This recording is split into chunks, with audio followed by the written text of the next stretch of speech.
अम्मा बाद फ़अऊज़ु बिल्लाहि मिनश्शैतानिर्रजीम बिस्मिल्लाहिर्रहमानिर्रहीम। पढ़िए अस्सलातु वस्सलामु अलैका या रसूल अल्लाह व अला आलिका व अस्हाबिका या हबीब अल्लाह। अस्सलातु वस्सलामु अलैका या नबी अल्लाह व अला आलिका व अस्हाबिका या नूर अल्लाह। नबैतु सुन्नतल इअ्तिकाफ। प्यारे प्यारे इस्लामी भाइयों और मदनी चैनल के नाजरीन, सोशल मीडिया के नाजरीन, आज नए इस्लामी साल की पहली रात है। यकुम मुहर्रमुल हराम अल्लाह की रहमत से शुरू हो चुका है। रब करीम से दुआ है कि अल्लाह करीम ये साल हम सब के लिए रहमत वाला, बरकत वाला, आफ़ियत वाला साल बना दे। जिस तरह इस साल की इब्तिदा अल्लाह ने हमें अपने घर में है, अल्लाह बरकतें के साथ ये साल हमने शुरू किया है। तेरे घर में इस साल की इब्तिदा की है अल्लाह, अब ये सारी मुश्किलें परेशानियाँ हम सब से दूर फरमा। ये साल फ़लस्तीन के मुसलमानों के लिए राहत व आफ़ियत और बरकतों वाला साल बना दे। बैतुल मुक़द्दस क़िबला अव्वल हमें नसीब फरमा और हमें वहाँ जाकर नमाज़ें पढ़ना भी नसीब फरमा। आमीन आमीन। फिर वो भी दुनिया से चले गए। अब ये हम सब के लिए भी पैगाम है कि हमारे जानने वाले, हमारे आस पास के लोग दुनिया से जा रहे हैं और कभी हमारी भी बारी आ जाएगी। हम दें अच्छे आमाल के साथ ज़िंदगी गुजारें। दुरूद पाक अच्छे आमाल में एक बहुत प्यारा अमल है। मुसलमानों के दूसरे खलीफा अमीरुल मोमिनीन हज़रत उमर फ़ारूक आज़म रदी अल्लाह तआला फरमाते हैं कि बेशक दुआ आसमान और ज़मीन के दरमियान रुकी हुई रहती है, ठहरी हुई रहती है। इसमें एक आका और एक ग़ुलाम मदीने की सड़कों पर पैदल चलकर कहीं जा रहे थे। चलते चलते मदीने शहर से बाहर, जो बाहर की आबादी होती, वहाँ गए। एक टूटा फूटा खैमा था, उसमें रोशनी नज़र आई। आका अपने ग़ुलाम को बाहर खड़ा करके जब अंदर गए तो देखा एक ख़ातून हैं, उनके साथ बच्चे रो रहे हैं और वो ख़ातून आग जलाकर कुछ खाना बना रही हैं। आका ने कहा कि ए ख़ातून, आप क्या बना रही हैं और बच्चे आपके क्यों रो रहे हैं? कब बच्चे भूख से रो रहे हैं और मैं कुछ भी नहीं बना रही, बस हंडिया में पानी डाला है और इसलिए चम्मच हिला रही हूँ कि बच्चे सब्र करके सो जाएं। मेरी ऐसी हालत है और अमीरुल मोमिनीन हमारे जो हैं उनको पता भी नहीं है, उनकी क़यामत के दिन पकड़ होगी, उनसे बाज़ पुरुष होगी जो हमारा ये हाल है। आका ने कहा कि आपके इस हाल का अमीरुल मोमिनीन को कैसे पता चलेगा? तो कहा वो हमारे आका नहीं हैं? क्या वो हमारे हुक्मरान नहीं हैं? उनको हमसे गाफिल नहीं रहना चाहिए। आका बेचैन हुआ, अपने ग़ुलाम को लिया और जल्दी जल्दी चलते चलते चलते एक ऐसे स्टोर पे पहुँचे कि जहाँ बहुत सारा गल्ला मौजूद था। गल्ला भी लिया, खाने पीने का सामान लिया, बोरी बन गई। अब आका ने अपने कंधे पर रख ली। तो ग़ुलाम कहता है हुज़ूर मैं आपके साथ हूँ, आपका सामान आप क्यों उठा रहे? मैं उठाता हूँ। कहा नहीं, क़यामत के दिन भी तो मुझे अपना बोझ खुद ही उठाना होगा ना। उस दिन भी हर किसी को अपना बोझ खुद उठाना होगा, मैं अपना बोझ खुद ही उठाऊँगा। वो आका वो बोरी लेकर फिर उस बूढ़ी खातून के घर तक मदीने के किनारे पर जाते हैं और अब उस बर्तन में जिसमें कुछ नहीं था, आटा भी डाला जाता है, अनाज भी डाली जाती है। आका अपने हाथों से आग लगाते हैं और फूंके मार मार के उस लकड़ी को जलाते हैं। रिवायतों के अल्फाज हैं कि उनकी दाढ़ी से भी धुआं निकलने लग जाता है। अपने हाथों से खाना बनाकर जब खाना तैयार हुआ तो बच्चों को अपने हाथों से पेट भरकर खाना खिलाया। अब बच्चों के चेहरे पर मुस्कुराहट आई तो आका उनके साथ खेलने लगा। खेलते खेलते वो बच्चे इतने खुश हुए कि पुरसुकून नींद सो गए। तो वो खातून कहती हैं कि अमीरुल मोमिनीन बनने के तो आप लायक हैं, कितनी आपने हमारी मदद की, अपने हाथों से खाना बनाया, मेरे बच्चों को खाना खिलाया। इतना उनके चेहरे पर मुस्कुराहट आई कि वो सुकून से सो गए। तो वो जो शख्स थे वो कहते हैं कि मैं और अमीरुल मोमिनीन ऐसा कहाँ, मैं इस काबिल तो नहीं। हाँ, कभी अमीरुल मोमिनीन के दरबार में आप आएंगी तो मुझसे आपकी मुलाकात हो जाएगी। ये कहकर दरवाजे से बाहर आ गए। अब गुलाम कहता है, उस गुलाम का नाम था असलम, कि हजरत आपने ये सब कुछ क्यों किया, अपने हाथ से ही खाना बनाया, अपने हाथ से खाना खिलाया, आप उस खातून को दे आते अगर अनाज देना भी था। तो कहते हैं कि जब उस खातून ने पहली मुलाकात में कहा था कि मेरे बच्चे ऐसे हैं और अमीरुल मोमिनीन को कुछ पता नहीं है, मैं उस वक्त से बेचैन था। अब मैं जब तक इनके गम को खुशी में ना बदल दूं, इनके रोने को हंसी में ना बदल दूं, मुझे चैन नहीं आया। अब मैं अपने मकसद में कामयाब हो गया। बच्चों के चेहरे पर कुछ देर पहले आंसू थे, अब मुस्कुराहट थी। पहले वो तड़प रहे थे, अब सुकून से सो रहे हैं। अब मुझे ढारस हो गई है। ऐ प्यारे इस्लामी भाइयों, एहसास जिम्मेदारी का ऐसा अजीम मुजाहिरा करने वाली और कोई शख्सियत नहीं, ये वही शख्सियत हैं जो अमीरुल मोमिनीन हजरत फारूक आजम रदी अल्लाह तआला अन्हु। ये वाकया फारूक आजम रदी अल्लाह तआला अन्हु का है, जो मक्के की गलियों में, मदीना मुनव्वरा की गलियों में घूमा करते थे और गरीब मुसलमानों की खबरगिरी किया करते थे। आप बेचैन हो जाते थे जब आपको ये पता चलता था कि कोई मुसलमान तकलीफ में है, आपकी रियाया तकलीफ में है। ऐ मेरे प्यारे इस्लामी भाइयों, जरा सोचिए, ये बहुत बड़ा मैसेज है हमारे हुक्मरानों के लिए। अल्लाह करे हमारी आवाज उन तक पहुंचे कि अगर आपको किसी मोहल्ले, अगर आपको किसी शहर, अगर आपको किसी सूबे या किसी मुल्क की जिम्मेदारी मिली है, तो अब आप पर यह लाजिम है कि अपनी रियाया का ख्याल रखें, लोगों की खबरगिरी करें, क्योंकि अगर यहाँ खबरगिरी नहीं करेंगे तो फिर वहाँ जवाब देना मुश्किल हो जाएगा। तो बहरहाल मेरे प्यारे इस्लामी भाइयों, आज जिक्र खैर करना है, आज बात करनी है उस अजीम शान हस्ती की जिनकी फजीलत में तो बहुत सारी बातें हैं, मगर सच्ची बात यह है कि उनकी फजीलत में एक बात ही अगर कर ली जाए तो भी काफी है कि नबी पाक अलैहिस्सलाम फरमाते, मेरे बाद कोई नबी होता तो उमर होता। यानी इससे बढ़कर और क्या फजीलत बयान करेंगे। आका फरमाते अलैहिस्सलाम, हदीस का मजमून है कि जिस गली से उमर गुजर जाए उधर से शैतान नहीं गुजरता। मैं और आप क्या पढ़ते हैं, अऊज़ु बिल्लाहि मिनश शैतानिर रजीम। हम शैतान मरदूद से अल्लाह की पनाह मांगते, बार बार दुआ करते हैं, अल्लाह शैतान के वारों से, इसके वसवसों से बचा। ये कैसी हस्ती हैं कि शैतान उनसे डर रहा है, शैतान उस गली से नहीं गुजरता। ऐसा रोब, ऐसा दबदबा। हजरत उमर सुभान अल्लाह, आपके बारे में आता है कि आप रदी अल्लाह तआला अन्हु जो हैं उनको सिराज भी कहा जाता है, यानी आपको जन्नत में चिराग कहा जाएगा। आपको फारूक नबी पाक अलैहिस्सलाम ने जो लक़ब दिया, इसका मतलब है हक को बातिल के दरमियान फर्क कर देने वाला, और आप मुराद रसूल भी हैं। नबी पाक ने आपके लिए दुआ की थी कि अल्लाह उमर बिन खत्ताब को इस्लाम की दौलत अता फरमा। और सुभान अल्लाह, एक और मजे की बात, एक और इनका मर्तबा और स्टेटस समझिए, मैं और आप मुसलमान हैं इसलिए मेरी और आपकी इज्जत है। हजरत उमर वो हैं कि जब से वो इस्लाम लाए, इस्लाम की इज्जत में इजाफा हुआ। आप सोचे तो सही कि मर्तबा कैसा होगा कि इस्लाम की इज्जत में जिनकी वजह से इजाफा हो। आप ऐसी शख्सियत थे कि आप ही के ईमान कबूल करने के बाद आपको मुतम्मिमुल अर्बईन भी कहा जाता है। 40 का अदद पूरा करने वाले आप सहाबी हैं। उससे पहले 39 मर्द मुसलमान हुए थे, ये 40वें मर्द थे। और आपने आकर काया पलट दी। आप कहते हैं, या रसूल अल्लाह सल्लल्लाहु अलैहि वसल्लम, क्या हम हक पर नहीं हैं? हम क्यों छुपकर नमाज पढ़ते हैं? और आपके बाद ही ऐलानिया नमाजों का सिलसिला शुरू हुआ। कुफ्फार पर एक रोब बैठ गया। सुभान अल्लाह। हजरत अब्दुल्ला इब्ने मसूद, अब ये वो सहाबा हैं, इतने बुलंद रतबा सहाबी हैं कि माहिर आलिम दीन भी हैं, बुलंद रुतबा मुफ्ती भी हैं। सहाबा इकराम भी आपसे फतवे पूछा करते थे। और सुभान अल्लाह, मेरे आका फरमाते हैं, जो कुरान करीम ऐसे पढ़ना चाहता है जैसे नाजिल हुआ है, तो अब्दुल्ला बिन मसूद की तरह कुरान पढ़े। ऐसा कुरान पढ़ते थे। अच्छा, फिर नबी पाक अलैहिस्सलाम की खिदमतगार कैसे थे कि प्यारे आका अलैहिस्सलाम के नालैन शरीफ, चप्पल मुबारक और तकिया मुबारक उठाने की जो सादत थी, वो हजरत अब्दुल्ला इब्ने मसूद के सिपुर्द थी। आपको साहिबुल विसादती व नालैन कहा जाता है, यानी प्यारे आका के नालैन और तकिया मुबारक को संभालने वाले, उसकी खिदमत करने वाले इतने अजीम सहाबी हैं। वो हजरत उमर के बारे में पता है क्या कहते हैं?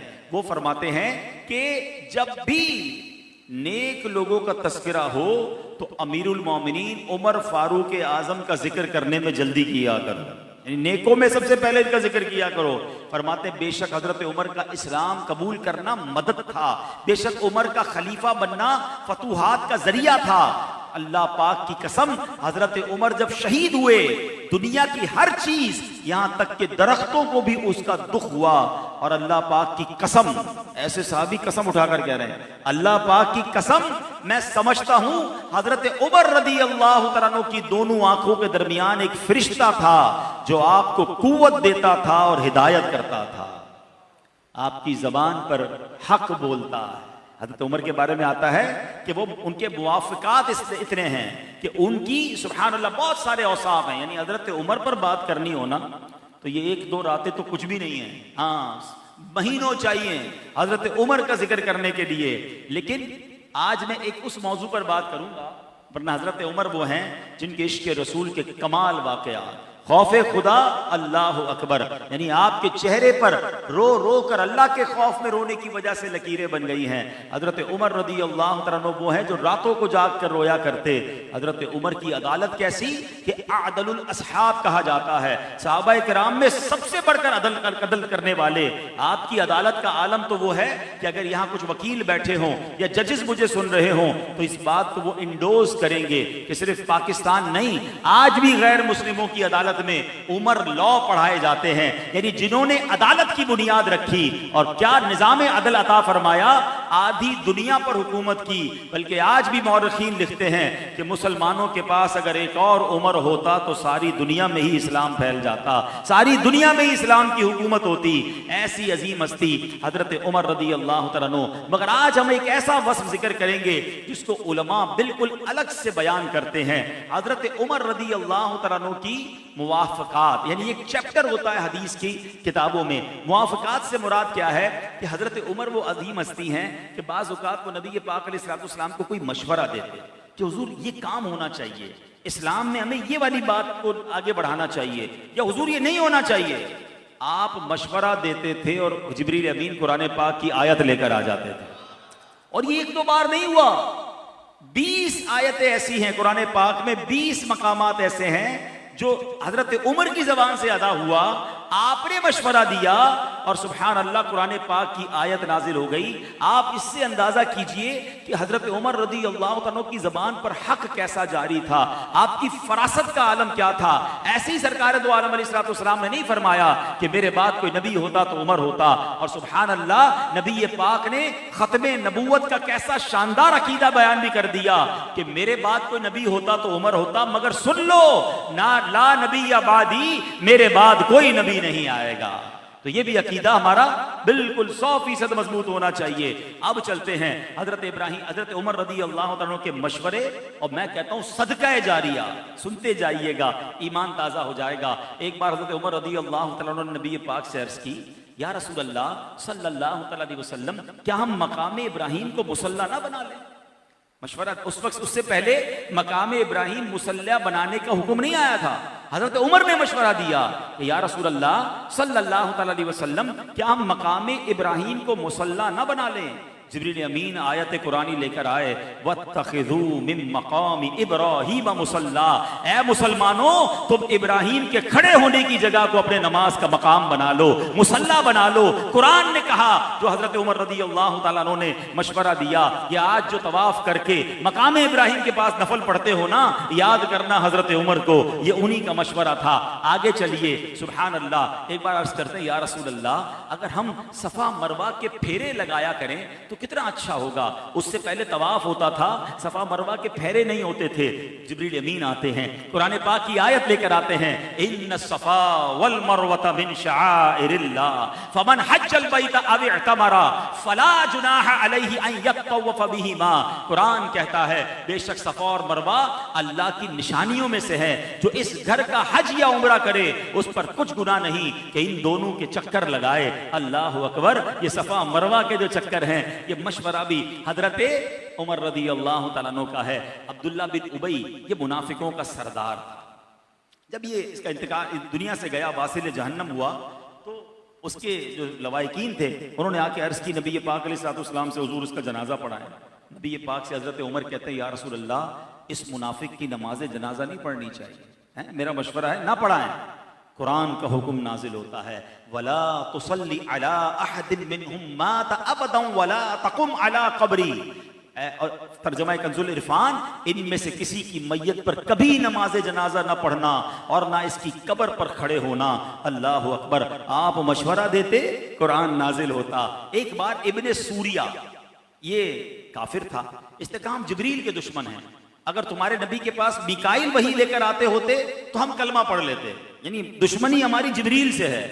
हाय हाय। अब जरा सुनिएगा, इस बदबख्त की ऐसी गुफ्तगू थी कि इस पर हजरत उमर ने फरमाया, हजरत उमर की ज़बान मुबारक से क्या निकला, मन काना अदुव्वन लिल्लाहि व मलाइकतिही व रुसुलिही व जिब्रीला व मीकाला फ़इन्नल्लाह अदुव्वुन लिल काफ़िरीन। पहले इसका माना सुन लो। माना ये, जो कोई अल्लाह और उसके फरिश्तों और उसके रसूलों और जिब्रील और मीकाइल का दुश्मन हो तो अल्लाह काफिरों का दुश्मन है। अच्छा, ये अल्फाज हजरत उमर ने उसको जवाब दिए, उस काफिर को जवाब दिए। तो इसने क्या कहा था इब्ने सूरिया ने कि जनाब अगर मिकाइल वही लाते तो हम बात मान लेते, चूंकि जिब्रील लाते हैं तो हम उसके दुश्मन हैं। तो आपने उसको ये जवाब दिया। आप जानते कुरान की आयत क्या नाजिल हुई? एग्जैक्टली वही अल्फाज जो हजरत उमर की जबान से नाजिल हुए, पूरे के पूरे बेआईन ही वही अल्फाज जिब्रील अमीन लेकर आए जो कुरान पाक में कयामत तक तिलावत होते रहेंगे। कौन सा पारा है? पहला पारा है, सूरह बकरा है, आयत नंबर 98 है। और अल्लाह कुरान में फरमाता है, मन काना अदुव्वन लिल्लाहि व मलाइकतिही व रुसुलिही व जिब्रीला व मीकाला फ़इन्नल्लाह अदुव्वुन लिल काफिरीन। जो कोई अल्लाह और उसके फरिश्ते और उसके रसूलों और जिब्राइल और मीकाइल का दुश्मन हो तो अल्लाह काफिरों का दुश्मन है। सुभान अल्लाह। और किस किस आयत की बात करूं? इस्लाम में एक वक्त था जब शराब हलाल थी, अभी हराम नहीं हुई थी। हजरत उमर ने दुआ की थी। सुनिएगा, कैसा नफीस दिल है, कैसा पाकीज़ा दिल है। आपको शराब बड़ी बुरी लगती थी, शराब पीकर जो लोग मदहोश हो जाते थे, अजीबो गरीब काम करते थे। आपने अल्लाह से दुआ की, अल्लाहुम्मा बय्यिन लना फिल खमरी, इलाही ए रब्बुल आलमीन शराब के मामले में हमारी रहनुमाई फरमा। कुरान पाक की आयत नाजिल होती है, या अय्युहल्लज़ीना आमनू ला तक़रबुस सलाता व अंतुम सुकारा हत्ता तअलमू मा तक़ूलून। ऐ ईमान वालो, नशे की हालत में नमाज के पास न जाओ जब तक समझने ना लगो वो बात जो तुम कहो। अच्छा, इस आयत में सिर्फ नमाज के औकात में शराब पीने से मना किया गया था, शराब टोटल हराम नहीं हुई थी। प्यारे आका अलैहिस्सलाम ने हजरत उमर को बुलाया, कहा उमर ये हुक्म आ गया है, शराब अब नमाज के दौरान या नमाज के करीब नहीं पीनी है। हजरत उमर ने फिर दुआ की, ऐ अल्लाह मजीद वाज़ेह हुक्म अता फरमा, अल्लाह मजीद वाज़ेह फरमा दे। अब अगली आयत नाजिल होती है, यसअलूनका अनिल खम्रि वल मैसिर कुल फीहिमा इस्मुन कबीर। आपसे शराब और जुए के मुतालिक सवाल करते हैं, तुम फरमा दो इन दोनों में कबीरा गुनाह है। अब इस आयत में भी इसकी बुराई तो बयान की गई, इसको मुकम्मल हराम करार ना दिया गया।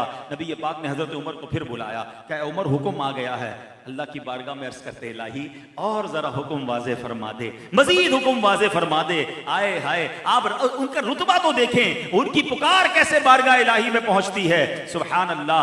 अब ये आयत करीमा नाजिल हुई, या अय्युहल्लज़ीना आमनू इन्नमल खम्रु वल मैसिरु वल अंसाबु वल अज़लामु रिज्सुम मिन अमलिश शैतान फज्तनिबूहु लअल्लकुम तुफ्लिहून। अल्लाह फरमाता है, ऐ ईमान वालो, शराब और जुआ और बुत और किस्मत मालूम करने के तीर नापाक शैतान के काम ही हैं, तो इनसे बचते रहो ताकि तुम फलाह पा जाओ। और इस आयत के तहत शराब को मुकम्मल हराम करार दे दिया गया।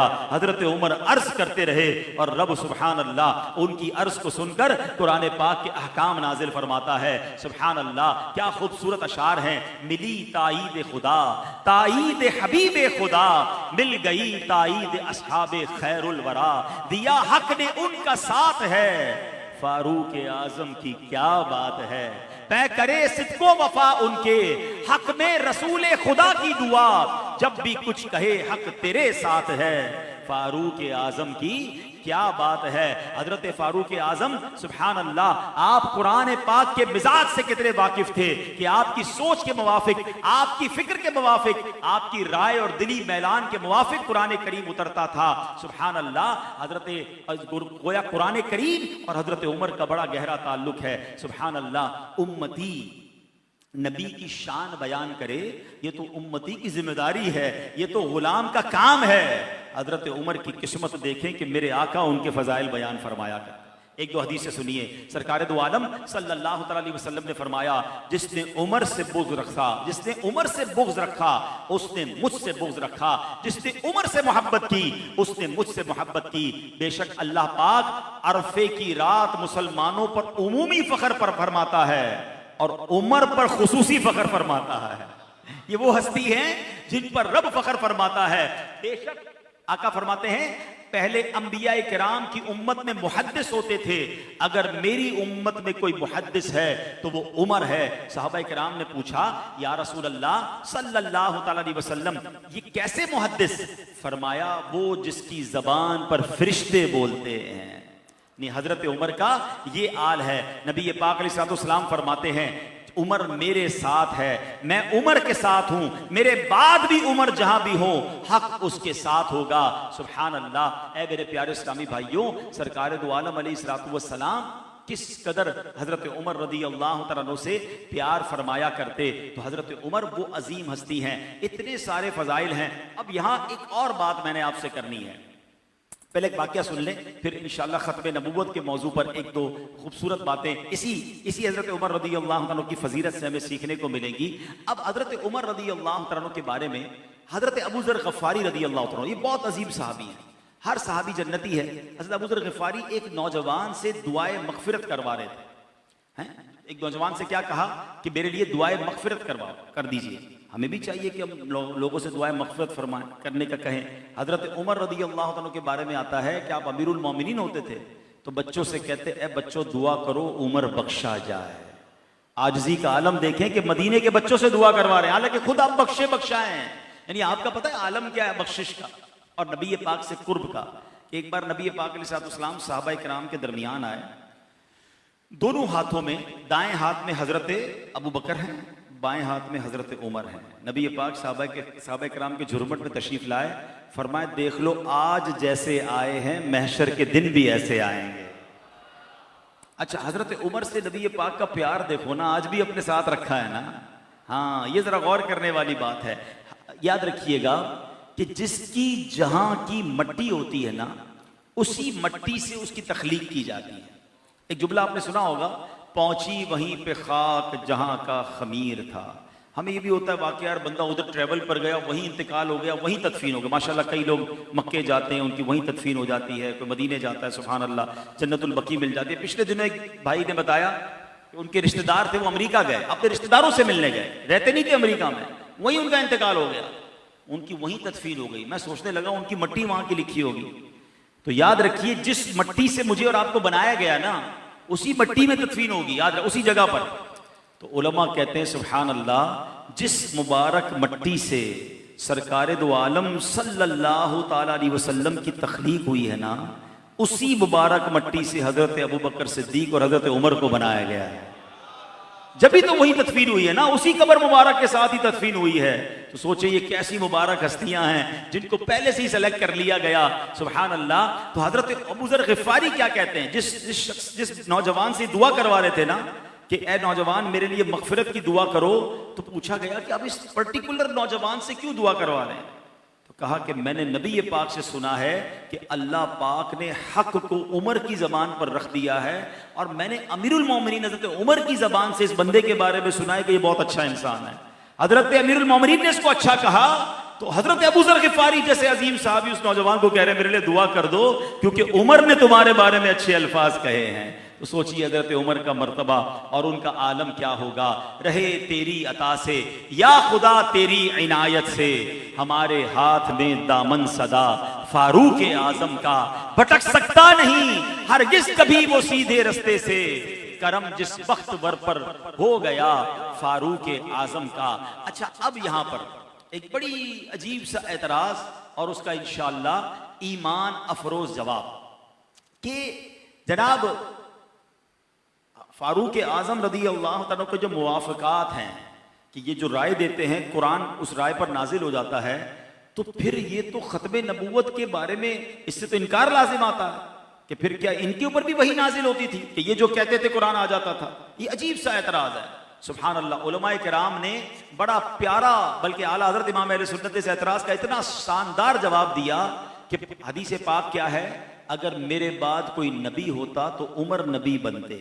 इस हदीस पाक का असल मतलब भी समझिए। सैयदी आला हज़रत फरमाते हैं कि नबूवत कसबी नहीं है, यानी कोई भी अपनी कोशिश से नबी नहीं बन सकता, अपनी मेहनत से नबी नहीं बन सकता। अल्लाह जिसे चाहता है उसे नबूवत का ताज अता फरमाता है। हाँ, ये ताज नबूवत अल्लाह पाक पहनाता सिर्फ उसी को है जिसको इस लायक बनाता है। इस एतबार से देखा जाए तो वो तमाम औसाफ जो नबियों में होते हैं वो सारे औसाफ हजरत उमर में पाए जाते हैं, मगर अल्लाह पाक ने नबी नहीं बनाया। क्यों नहीं बनाया? इसलिए कि अल्लाह पाक के आखिरी नबी रसूल हाशमी सल्लल्लाहु अलैहि वसल्लम दुनिया में तशरीफ ला चुके हैं। अब नबूवत का दरवाजा बंद हो चुका, अब कयामत तक कोई दूसरा नबी नहीं आएगा। उलमा कहते हैं हजरत उमर के ये मुवाफकात जो है ना, ये तो सुभान अल्लाह ऐसी खत्मे नबूवत की दलील है कि अब अगर आकर कोई नबूवत का दावा करे तो हजरत उमर जैसा कैसे बन सकता है? हजरत उमर सहाबी हैं, अब कोई सहाबी बन नहीं सकता। हजरत उमर की राय पर कुरान नाजिल होता, अब किसी की राय पर कुरान नाजिल नहीं हो सकता। अरे दूसरा नबी बनना तो दूसरी बात है, कोई दुनिया में दूसरा उमर भी नहीं बन सकता।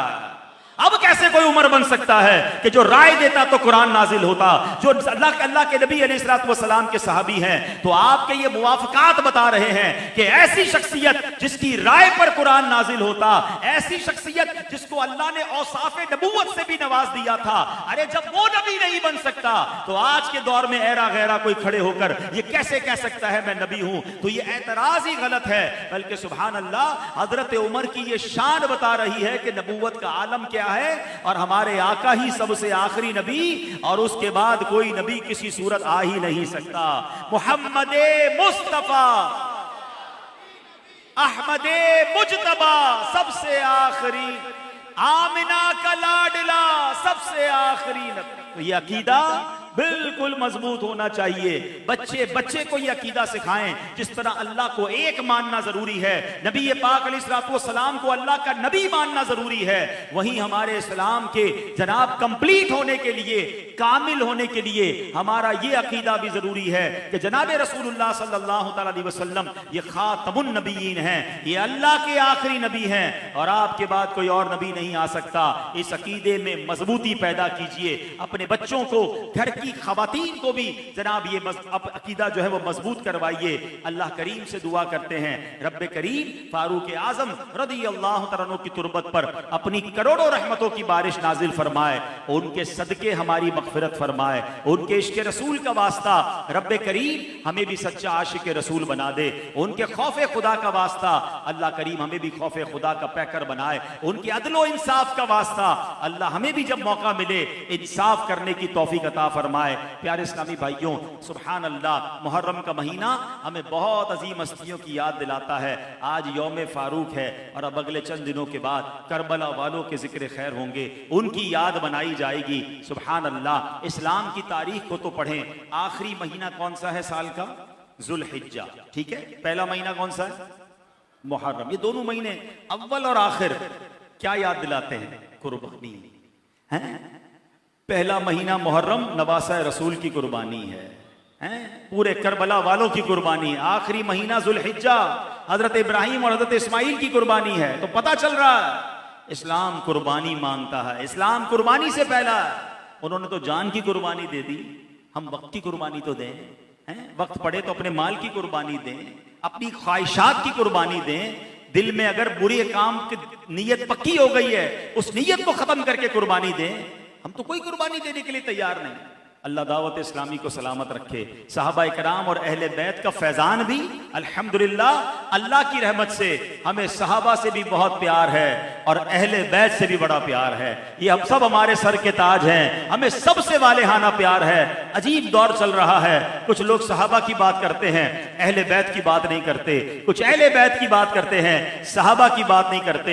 हम अल्लाह का शुक्र अदा करते हैं, ऐसा प्यारा हमें तरीका अता फरमाया। बरेली के ताजदार कहते हैं ना, अहले सुन्नत का है बेड़ा पार, असहाबे हुजूर नज्म है और नाव है इतरत रसूलुल्लाह की। हमने पिछले दिनों नियाज़े उस्मानी भी की है, हम आज नियाज़े फारूकी भी करेंगे और इंशाअल्लाह 8, 9, 10 मुहर्रम नियाज़े हुसैन भी करेंगे। हम करबला वालों को भी याद रखेंगे, हम सहाबाए किराम से भी प्यार करेंगे और इंशाअल्लाह इनके पीछे पीछे नबी पाक के पीछे पीछे जन्नत में जाएंगे। तो मेरे प्यारे इस्लामी भाइयों, मदनी काफिलों में सफर करें और सुभान अल्लाह करबला वालों से अमीर अहले सुन्नत का प्यार देखें, अहले बैत से मोहब्बत देखें। जो दावत इस्लामी में पुराने इस्लामी भाई बैठे हैं ना, दावत इस्लामी के दो सबसे मेन काम है, सबसे मेन काम क्या क्या है? मदनी काफिला, और जिसको हम पहले मदनी इनाम कहते थे अब नेक आमाल कहते हैं, ठीक है? ये मेन काम है, रीढ़ की हड्डी है। मदनी काफिला 3 दिन का नहीं, अमीर रसूल फरमाते हैं 72 घंटों का मदनी काफिला। नेक आमाल इस्लामी भाइयों के लिए कितने हैं? 72। ये दोनों में 72 क्यों है भाई? करबला वाले कितने थे? दावत इस्लामी की तो बुनियाद में ही अहले मोहब्बत से प्यार है। बार बार हमारी गुट्टी में करबला वालों का प्यार डाला गया है कि 72 घंटों के काफिले में सफर कर लो और 72 नेक अमाल पर अमल कर लो, 72 करबला वालों के पीछे पीछे जन्नत में जाएंगे इंशाअल्लाह। तो नियत करें 8, 9, 10 मुहर्रम मदनी काफिले सफर करेंगे इंशाअल्लाह। वैसे तो 12 दिन 1 माह जितना गुड़ डाले इतना मीठा है, लेकिन मुहर्रम में हम सब ने मदनी काफिलों में सफर करना है। नियत कर लें इंशाअल्लाह हम सफर करेंगे इंशाअल्लाह। जिसकी पक्की नीयत है बात उठाए और इसी तरह नेक अमाल पर अमल भी करें। और सुभान अल्लाह सदका जारिया का भी एक काम आ गया है, कब्र ठंडी हो जाएगी इंशाअल्लाह। जो मस्जिद में ठंडक का इंतजाम कर दे अल्लाह के घर में, इधर पंखे लाइटें आसानी से चलेंगी तो इंशाअल्लाह हमारी कब्र में जन्नत की खिड़की खुल जाएगी। तो अब मस्जिद में सोलर सिस्टम लगाने का इंतजाम किया गया है, जिसके लिए 6 लाख रुपए और मदरसे के लिए 2 लाख रुपए की रकम जमा हो गई है। जबकि सोलर सिस्टम के काम को करने के लिए मस्जिद की छत की काम करवाया गया और इस काम पर जमा शुदा 8 लाख रुपए लग चुके हैं। अब जनाब इसमें रकम पूरी नहीं लिखी है कि कितनी, हाँ 60 लाख रुपए सोलर सिस्टम और पंखों की तब्दीली का मजमूई तखमीना तकरीबन 60 लाख रुपए है। तो अब गुजारिश ये है कि पैसे 8 लाख जमा हुए थे, वो 8 लाख तो छत को बेहतर करने में लग गए। अब 60 लाख रुपए चाहिए। अब अल्लाह करे कि कोई अल्लाह का एक ही बंदा करा दे, कुछ लोग मिलकर करवा दें, तो फायदा क्या होगा कि आपको हर रोज सवाब मिल रहा होगा। सोलर 20, 25, 30 साल तो निकाल जाता है इंशाअल्लाह। तो अब मस्जिद का इलेक्ट्रिक का बिल खत्म हो जाएगा, अल्लाह ने चाहा या कम हो जाएगा, तो आपको हर पंखे का सवाब, हर लाइट का सवाब, हर नमाज, हर इज्तिमा में आप शामिल हो जाएंगे। तो ये बड़ी अच्छी नेकी है। तो जो आशिकान रसूल मुझे यहाँ सुन रहे हैं, जो मुझे लाइव सुन रहे हैं, फारूक आज़म के इसाले सवाब के लिए हमारी साबरी मस्जिद के इस काम में हिस्सा मिलाएं। अल्लाह पाक अमल करने की तौफीक अता फरमाए। अल्लाह हमारे मरहूम भाई फैयाज़ की बेहिसाब मग़फ़िरत फरमाए। अव्वल आखिर हमारे पिछले दिनों यहीं पर इसी इलाके में रहने वाले नवाज़ अत्तारी, ये दावत इस्लामी के मरकज़ में सिक्योरिटी का काम करते थे, बड़े जवान थे। और वही वाली बात है, इनको कोई ख़ास बीमारी भी नहीं थी और इनका अचानक इंतकाल हो गया। अल्लाह उनकी भी बेहिसाब मग़फ़िरत फरमाए। तो उनके लिए, तमाम मरहूमीन के इसाले सवाब के लिए अव्वल आखिर 3 बार दुरूद पाक पढ़ लें, 1 बार सूरह फातिहा पढ़ लें।